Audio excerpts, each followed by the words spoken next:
Hello నమస్తే. Telugu Desam party సంస్థాగతంగా బలంగా ఉంటుంది. తెలుగుదేశం పార్టీ సంస్థాగతంగా బలంగా ఉండడం అనేది ఆ పార్టీ సస్టైన్ అవ్వడానికి అధికారం లేకపోయినా ఆ పార్టీ నిలబడడానికి ఒక కారణం. చంద్రబాబు ముఖ్యమంత్రి అయిన తర్వాత చేసిన మొదటి పని పార్టీని సంస్థాగతంగా నిర్మాణం చేయడం. ఆయన 95లో ముఖ్యమంత్రి అయిన తర్వాత పార్టీ సంస్థాగతంగా నిర్మాణం చేయడం పైన దృష్టి పెట్టారు. ప్రతి గ్రామం లెవెల్ వరకు, బూత్ లెవెల్ వరకు కార్యకర్తల్ని బిల్డ్ చేసుకోగలిగారు. బూత్ లెవెల్ కార్యకర్తతో పార్టీ రాష్ట్ర కార్యాలయానికి కనెక్షన్ ఉండేలా ఏర్పాటు చేసుకున్నారు. ఆ తర్వాత అప్పుడే వచ్చిన రిలయన్స్ ఫోన్లను ఉపయోగించి పార్టీ కార్యాలయంతో బూత్ స్థాయి కార్యకర్త కూడా మాట్లాడే ఏర్పాటు చేసుకున్నారు. సో పార్టీ కార్యాలయంలో కంటిన్యూస్గా కార్యకర్తలకు శిక్షణా తరగతులు, పార్టీకి సంబంధించిన సమాచారాన్ని కార్యకర్తలకు నేరుగా చేరవేయడం, పార్టీకి సంబంధించిన ఏ అంశంపైన సమాచారాన్నైనా పార్టీ కేంద్ర కార్యాలయానికి పార్టీకి సంబంధించిన వాళ్ళు ఎవరైనా ఫోన్ చేసి తెలుసుకునే ఏర్పాటు చేయడం, పార్టీకి సంబంధించి ఒక ప్రత్యేకమైన గ్రంథాలయాన్ని ఏర్పాటు చేయడం, ఒక రీసెర్చ్ సెంటర్ని ఏర్పాటు చేయడం.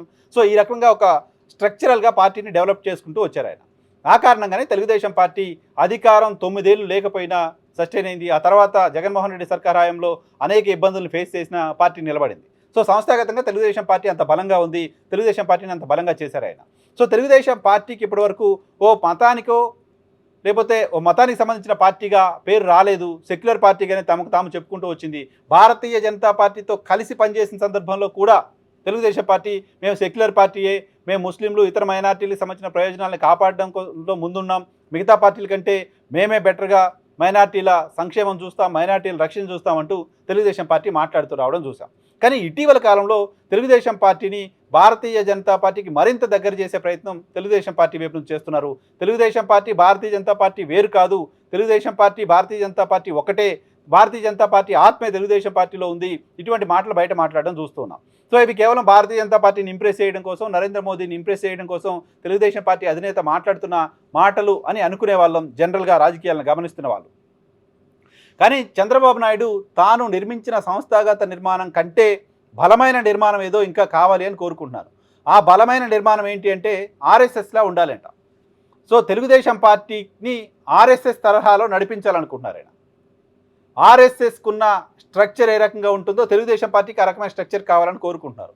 తెలుగుదేశం పార్టీ కోసం పనిచేస్తున్న కార్యకర్తలు, తెలుగుదేశం పార్టీ కోసం 5 ఏళ్ళు పనిచేసిన కార్యకర్తల వైపు నుంచి మాకు ఇంకా ఏం జరగలేదు, మమ్మల్ని ఏం పట్టించుకోవట్లేదు, మాకు పదవులు రాలేదు, మాకు అవకాశాలు ఇవ్వలేదు, అధికారంలోకి వచ్చిన తర్వాత మమ్మల్ని ఎవరు పట్టించుకోకుండా పోయారు, ఇటువంటి ఒత్తిడి పెరుగుతున్న నేపథ్యంలో ఆయన ఒక కొత్త లాజిక్ తీసుకొచ్చారు.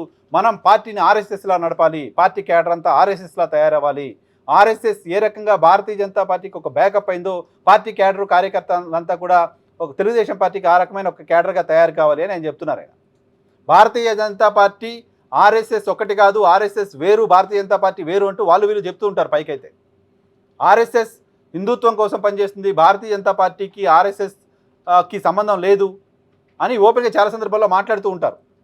సో భారతీయ జనతా పార్టీకి సంబంధించిన ఒక సైద్ధాంతిక విభాగంగా ఆర్ఎస్ఎస్ పనిచేస్తూ ఉంది. భారతీయ జనతా పార్టీకి సంబంధించిన నిర్ణయాలన్నీ ఆర్ఎస్ఎస్ నిర్దేశిస్తేనే జరుగుతూ ఉంటాయి లాంటి ఒక ఇంప్రెషన్ ఉంది. ఆర్ఎస్ఎస్ అన్రిజిస్టర్డ్ సంస్థగా, ఆర్ఎస్ఎస్ ప్రతి ఊర్లోనూ హిందుత్వాన్ని ప్రచారం చేస్తున్న సంస్థగా, హిందుత్వం కోసం పనిచేస్తున్న సంస్థగా ఉంది. సో ఆర్ఎస్ఎస్ లాగా తెలుగుదేశం పార్టీ పనిచేయాలంటే, సో ఆర్ఎస్ఎస్ లాగానే హిందుత్వ ఎజెండాతో తెలుగుదేశం పార్టీ కార్యకర్తలు పనిచేయాలా? ఆర్ఎస్ఎస్ కోసం పనిచేస్తున్న, హిందుత్వ పేరుతో పనిచేస్తున్న కార్యకర్తలంతా పార్టీయో పదవులో ఇంకేం సంబంధం లేకుండా ఆ హిందుత్వాన్ని, ఆ సనాతన ధర్మం గురించో దాన్ని ప్రజల దగ్గరికి తీసుకెళ్ళి దాన్ని ప్రచారం చేయడం, దాన్ని రక్షించడం, దీనికోసం పనిచేస్తూ ఉంటారు. సో తెలుగుదేశం పార్టీకి అటువంటి క్యాడర్ అంటే ఏంటి? వాళ్ళు కూడా హిందుత్వ కోసం, వాళ్ళు కూడా ఆర్ఎస్ఎస్ భావజాలంతో ప్రజల దగ్గరికి వెళ్ళి పనిచేయాలా?